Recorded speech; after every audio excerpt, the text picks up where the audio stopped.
శ్రీమాత్రే నమ. జయ గురు దత్తాత్రేయ నమ. ఈ వీడియోలో మనం వృశ్చిక రాశి వారికి మార్చి 1వ తారీఖు నుంచి 15వ తారీఖు మధ్యలో జరగబోయే పక్ష ఫలితాలు ఏ విధంగా ఉండబోతున్నాయి అన్న విషయాన్ని మనం పరిశీలించే ప్రయత్నం చేద్దాం.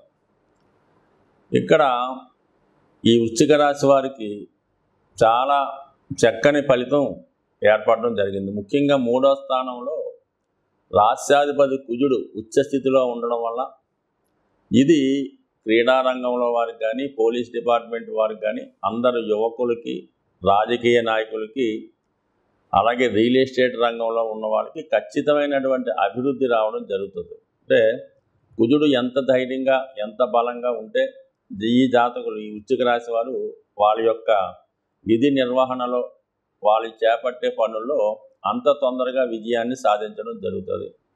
ఈ సమయంలో ఎవరి సహాయం లేకుండా ఒంటరిగానే మీరు పోరాడి నెగ్గే అవకాశాలు ఎక్కువగా ఉంటాయి. మరీ ముఖ్యంగా ఇంటర్వ్యూలో ఉద్యోగం కోసం ప్రయత్నం చేస్తున్న వారికి, అలాగే క్రీడారంగంలో పోటీల్లో నెగ్గాలనుకున్న వారికి ఇది మంచి అవకాశం. ఖచ్చితంగా మంచి సామర్థ్యంతో విజయాన్ని పొందే అవకాశం ఉంటుంది. అయితే శుక్రగ్రహంతో కలిసి ఉండడం, ఇది 1-7 కలయిక, ఇది 3వ స్థానంలో. అంటే మీకు తెలుసున్నటువంటి సర్కిల్లో వివాహం నిశ్చయం అవడం కానీ, పరస్పరం ఒకరికొకరు ఇష్టపడుతున్న వాళ్ళు వివాహ విషయంలో ఒక అంగీకారానికి రావడం కానీ జరిగే అవకాశం ఉంది. అంటే తెలిసిన సంబంధమే కుదురుతుంది. అయితే సేమ్ రంగంలో ఉన్నవాడు, మీరు పోలీస్ డిపార్ట్మెంట్లో ఉంటే పోలీస్ డిపార్ట్మెంటు, మీరు సాఫ్ట్వేర్లో ఉంటే సాఫ్ట్వేర్, మీరు వైద్య వృత్తిలో ఉంటే వైద్య వృత్తిలో ఉన్నటువంటి అమ్మాయి మీకు, అంటే ఆల్రెడీ పరిచయం ఉన్న అమ్మాయితోనే వివాహం నిశ్చయమయ్యే అవకాశం ఉంది. అది సక్సెస్ఫుల్గా ఉంది. అలాగే ప్రేమ విషయంలో కూడా పరస్పరం ఇష్టపడుతున్న వాళ్ళు కూడా ఈ సమయంలో పెద్దల అంగీకారంతో వివాహం విషయంలో ఒక నిర్ణయానికి రావడం మంచిది. అయితే ఎంత తొందరగా మీరు వివాహం చేసుకుంటే అంత తొందరగా జరగడం మంచిది. ఏమాత్రం డిలే చేసినా మరి సంబంధం మళ్ళీ మారిపోయే అవకాశం ఉంటుంది. కాబట్టి చాలా తొందరపడాలి. అంటే 5వ స్థానంలో ఈ రాహుగ్రహ సంచారం వల్ల నిర్ణయాలు తొందరగా తీసుకోలేకపోతుంటారు. తీసుకున్న నిర్ణయం మీద కన్ఫ్యూజ్ అవుతుంటారు. ప్రతిదానికి ఏదో సందేహం వస్తూ ఉంటుంది.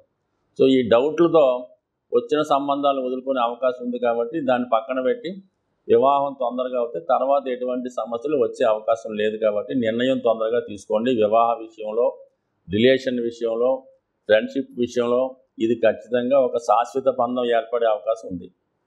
అలాగే షేర్ మార్కెట్టు, ఈజీ మనీ, జోదం, పేకాట, రేసులు లాంటి వాటిలో పాల్గొనేవాడు ఖచ్చితంగా జాగ్రత్తగా వ్యవహరించకపోతే కొద్దిగా ఆర్థిక పరిస్థితి తారుమారి అప్పుల్లో, రుణాల్లో పడే అవకాశం ఉంటుంది. తరచు అది ఇంట్లో చెప్పుకోలేక ఇతరుల ధనం వాడటం వల్ల ఇబ్బంది పడే అవకాశం ఉంది. కాబట్టి ఎట్టి పరిస్థితుల్లో కూడా ఇతరుల ధనంతో జూదం ఆడటం కానీ, అప్పు చేసి జూదం ఆడటం కానీ ఈ సమయంలో ఎట్టి పరిస్థితులు కూడా చేయొద్దు. అలాగే సొంత డబ్బులు ఆడమని కాదు, ఏదైనా ఇటువంటి వాటికి ఈజీ మనీకి దూరంగా ఉండడం మంచిది. అలాగే జాతకుడి యొక్క మనసు 5వ స్థానంలో రాహుగ్రహ ప్రభావం వల్ల, అది కూడా గురువు రాశిలో రాహు ఉన్నప్పుడు ఒక విధమైన గురుచండాల యోగం ఏర్పడటం వల్ల జాతకుడికి వ్యసనాల మీదకి ఆసక్తి పెరుగుతూ ఉంటుంది. సో ఈ కారణం వల్ల ఏంటంటే ఏదైనా జోద గృహాన్ని సందర్శిద్దామా, అటువంటి వ్యక్తులతో పరిచయాలు పెంచుకోవడం, ఇలాంటి డ్రింకింగ్ అది చేసే చోటకి బార్లు లాంటివి వెళ్దామని ఆలోచన రావడం జరుగుతూ ఉంటుంది. సో ఏదైనా ఇటువంటి వాళ్ళకి దూరంగా ఉండడం మంచిది. ఎందుకంటే రాహు ప్రభావం ఎక్కువగా ఈ వృశ్చిక రాశి వారి మీద ఉంది. అంటే 5వ స్థానంలో ఉన్నటువంటి రాహు ఆలోచనల్ని పాడు చేస్తూ ఉంటాడు. అలాగే 5వ దృష్టితో భాగ్యాన్ని చూసి మన యొక్క సంస్కృతిని, సాంప్రదాయాలని, విలువల్ని పాడు చేస్తూ ఉంటాడు.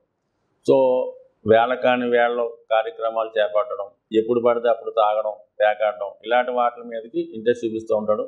దైవం మీద నమ్మకం తగ్గుతూ ఉంటుంది. దైవాన్ని దూషించే కార్యక్రమాలు చేస్తూ ఉంటాడు. అంటే వ్యతిరేకంగా ప్రవర్తిస్తుంటాడు. అలాగే 9వ దృష్టితో లగ్నాన్ని చూస్తుంటాడు. అంటే ఈ 1, 5, 9 యాక్టివేట్ అవ్వడం వల్ల గత జన్మలో అలవాటును తిరిగి ఈ జన్మలోకి రావడం. సో అలాగే వ్యసనాల మీద ఆసక్తి, పెద్దల్ని అగౌరవించడం, సాంప్రదాయాలకు విరుద్ధంగా ఉండే ఆలోచనలు వస్తుంటాయి. కాబట్టి ఖచ్చితంగా రాహు ప్రభావానికి లోనవ్వకుండా ఉండాలంటే గురువుని ఇంప్రూవ్ చేసుకోవాలి. అంటే గురువు ఏ విధంగా ఇంప్రూవ్ అవుతాడు? ప్రతిరోజు దైవ ఆరాధన వల్ల, పెద్దల్ని గౌరవించడం వల్ల, అటువంటి వారితో స్నేహం చేయడం వల్ల మంచిది. సో ఏదైనా ఇటువంటి చెడు వాటికి దూరంగా ఉండడం మంచిది. అలాగే వివాహ విషయంలో ఈ క్లారిటీ ఈ విధంగా ఉంది. అయితే 4వ స్థానంలో సంచరిస్తున్నటువంటి రవి శని గ్రహాలు రెండు కూడా దశమాన్ని చూస్తున్నాయి కాబట్టి ప్రభుత్వ ఉద్యోగం కొరకు ఆశిస్తున్న వారికి కానీ ప్రభుత్వ రంగ సంస్థల్లో ఏదైనా పదవి కావాల్సిన వారికి ఈ సమయం చాలా అనుకూలించే అవకాశం ఉన్నది. ఒక విధంగా మరి ఇక్కడ అష్టమ దశమాధిపతులైనటువంటి బుధుడు రవి కలిసి ఉండడం, లాభాధిపత్యం కూడా బుధుడికి రావడం వల్ల ఉద్యోగంలో మార్పు అలాగే అభివృద్ధి రెండు కూడా కనబడుతున్నాయి. అలాగే గృహ సంబంధించిన విషయంలో ఒకరికొకరికి విభేదాలు రావడం వల్ల, అలాగే గృహ సంబంధించినటువంటి మనశ్శాంతి కోల్పోవడం, ఇంట్లో వాళ్ళకి ఏదో ఇబ్బందులు, ముఖ్యంగా తల్లిగారి యొక్క ఆరోగ్య విషయంలో కానీ వాళ్ళ వ్యక్తిగత విషయాల్లో కానీ కొంత ఆందోళన ఏర్పడడం, కుటుంబ సభ్యుల మధ్య ఒకరికి పడకపోవడం వల్ల జాతకుడు ఒక విధమైనటువంటి మానసిక అశాంతికి గురయ్యే సూచనలు ఉన్నాయి. కాబట్టి ఏదైనా కుటుంబ సంబంధించిన విషయాల్లో గృహంలో ఎటువంటి విభేదాలు చికాకులు లేకుండా జాగ్రత్త పడటం మంచిది. సాధ్యమైనంత వరకు గృహ సంబంధించినటువంటి గొడవల్లో జాతకుడు కొంత దూరంగా ఉంటేనే మంచిది, మనశ్శాంతిగా ఉండే అవకాశం ఉంది. బట్ ఏదైనా ఈ రాశివారు మరి ప్రతిరోజు సూర్య నమస్కారం చేసుకుని వీలైతే సోమవారం రోజు శివునికి అభిషేకం చేసుకోవడం ద్వారా ఖచ్చితంగా మానసిక శాంతిని పొందుతారని ఆశిస్తూ ఈ పక్షంలో ముఖ్యంగా వస్తున్నటువంటి పర్వదినం మహాశివరాత్రి. అది మనకి మార్చి 8వ తారీఖున రావడం జరుగుతుంటుంది. శివరాత్రి రోజున ఖచ్చితంగా ఏ రాశివారైనా సరే శివానుగ్రహం కోసం ఆ రోజు ఖచ్చితంగా ఏదో ఒక శివాలయాన్ని దర్శించి అభిషేకం చేసేటటువంటి మనకి అంత అవకాశం దొరకకపోయినా కనీసం శివుణ్ణి కళ్ళారా దర్శించడం వల్ల, లేదు బయట ఉన్నటువంటి శివలింగాన్ని అవసరమైతే కొద్దిగా అభిషేకం సొంతంగా చేసుకోవడం వల్ల నవగ్రహాల యొక్క అనుగ్రహానికి పాత్రలు అవ్వడం జరుగుతుంటుంది. ముఖ్యంగా ఈ మనం ప్రతి వీడియోలో కూడా మాస శివరాత్రి ఈ శివుడికి అభిషేకం చేసుకోమని చెప్తూ ఉంటాం. అంటే మాస శివరాత్రి ఒక్కరోజు శివుడికి అభిషేకం చేసుకుంటే మొత్తం ఆ నెలంతా కూడా శివుడికి అభిషేకం చేసినట్టుగా మీ ఖాతాలో రాయడం జరుగుతుంది. అలాగే ఒక మహాశివరాత్రి రోజు మీరు అభిషేకం చేసుకున్న శివుణ్ణి దర్శించిన ఖచ్చితంగా సంవత్సరం మొత్తం ప్రతిరోజు అభిషేకం చేస్తే ఎంత ఫలితం వస్తుందో అంత ఫలితం మీకు ఈ మహాశివరాత్రి రోజు వచ్చే అవకాశం ఉంది.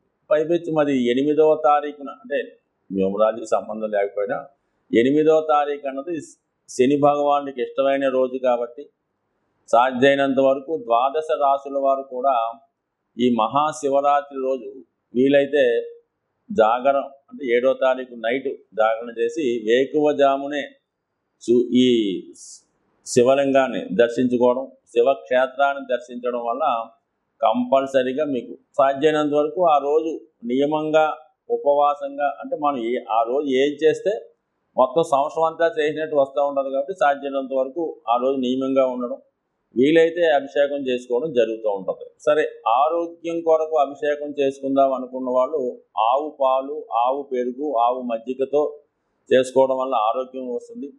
ఐశ్వర్యం కోసం ఎవరైతే అభిషేకం చేద్దాం అనుకున్నారో వాళ్ళు చెరుకు రసంతో కానీ పంచదారతో కానీ అభిషేకం చేయడం వల్ల ఐశ్వర్యం వచ్చే అవకాశం ఉన్నది. అలాగే మంచి కంఠం రావాలన్నా, వాక్చాతుర్యం రావాలన్నా, మంచి చదువు రావాలన్నా తేనెతో అభిషేకం చేసుకోవచ్చు. బట్ ఏదీ లేకపోతే శుద్ధ జలంతో అభిషేకం చేసుకోవచ్చు. అలాగే విభూతితో అభిషేకం చేయడం వల్ల మోక్షం పొందే అవకాశం ఉంది. బట్ ఏదైనా శివారాధన చేసుకోవడం వల్ల ప్రస్తుతం ఈ రాశిలో ద్వాదశ రాశుల వారికి ఉన్నటువంటి దోషాలు ఖచ్చితంగా పరిహారం అవుతాయి. ముఖ్యంగా ఎవరైతే ఏలినాటి శని, అష్టమ శని, అర్ధాష్టమ శనితో ఇబ్బంది పడుతున్నారో, లేదా రాహు యొక్క ప్రభావం, కేతు యొక్క ప్రభావం కూడా ఈ శివారాధన వల్ల వెళ్ళిపోయే అవకాశం ఉంది. అంటే సాధ్యమైనంత వరకు మరి మీనరాశిలో ఉన్నటువంటి రాహు ప్రభావం వల్ల తర్వాత చేద్దామనో, ఈ సంవత్సరం ఖాళీ లేదనో, జనం ఎక్కువ ఉన్నారనో మానేయకుండా అతి శ్రద్ధగా శివుణ్ణి పూజించడం, ఆ రోజు విధి విధానంగా నియమంగా ఉండడం, మీకు వీలుంటే ఆ రోజు ఈ శివాలయం దగ్గర ఉన్నటువంటి భక్తులకు కానీ అనాథులకు కానీ కేవలం మంచినీళ్ళు, ఏదో ఒక తినుబండారమో, ఏదైనా ఫ్రూట్సో, వారికి ఎక్కువగా ఫ్రూట్స్ అయితే మంచిది, లేదంటే చంటి పిల్లల తల్లి పాలు కానీ సాధ్యమైనంత వరకు ఒక 10 మంది కన్నా మీరు హెల్ప్ చేయగలిగితే జాతకంలో ఉన్నటువంటి గోచార రీత్యా వస్తున్నటువంటి సమస్త దోషాలు పోయే అవకాశం ఉంది. ఖచ్చితంగా ఈ నియమాన్ని పాటిస్తే సంవత్సరం అంతా కూడా ఆనందంగా ఉండాలని ఆశిస్తూ స్వస్తి.